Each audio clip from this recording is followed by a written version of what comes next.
em nói là không muốn gặp anh nữa. Anh chỉ gọi để hỏi cơm hôm nay ăn chưa. Sao? Ăn rồi thì có húp canh chưa? Thôi à, nếu rồi thì đã nhớ anh chưa?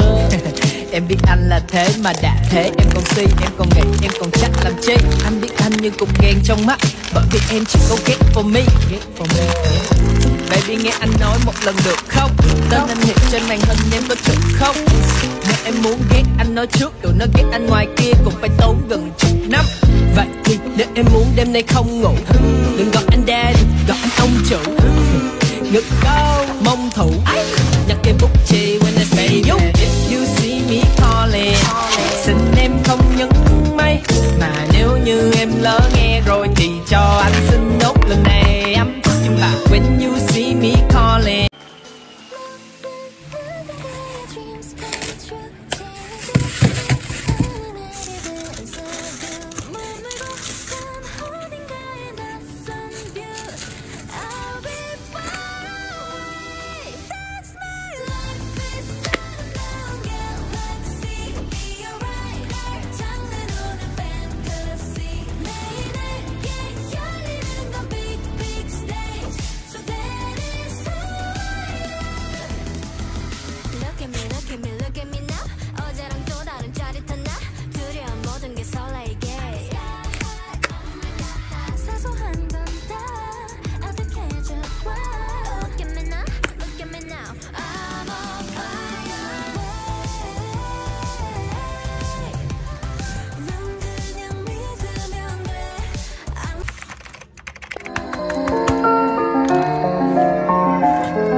Sao tôi thấy em cười nhiều như hôm nay.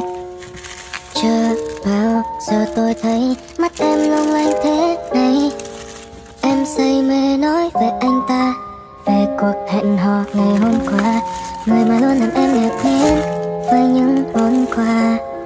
Ngỡ như rằng mình sẽ vui khi em nói có người mới. Thế nhưng trong lòng chơi vơi, con tim vỡ ra thành trăm mảnh rồi.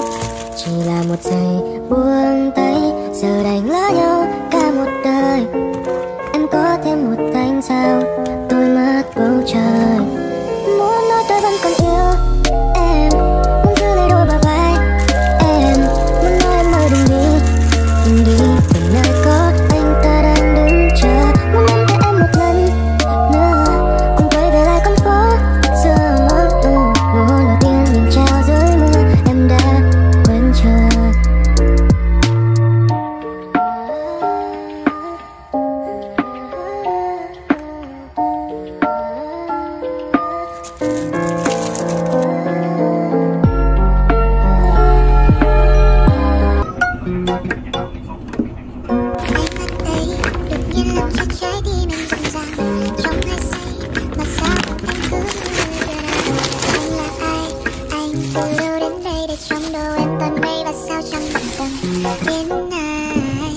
Đôi bàn tay anh từ lâu đã chẳng một ai nắm rồi.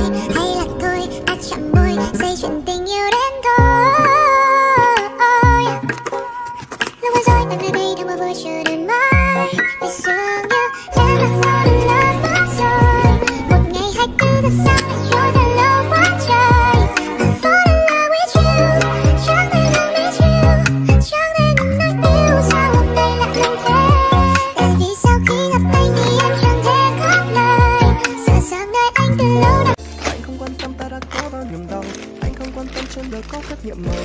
Anh chỉ muốn biết ta đang có nào kiểu nhau khi chìm sâu lâu thật lâu ở tận đâu trong mắt em. Ta chỉ nhìn nhau cho câu hát cuối dài hơn, vì cơn đau của ta nhiều như cát dưới đại dương. Em không cần nghe những thứ triết học đại cương, vì vài chương câu chuyện cũ ta đều không muốn nhắc thêm. Strong màu rare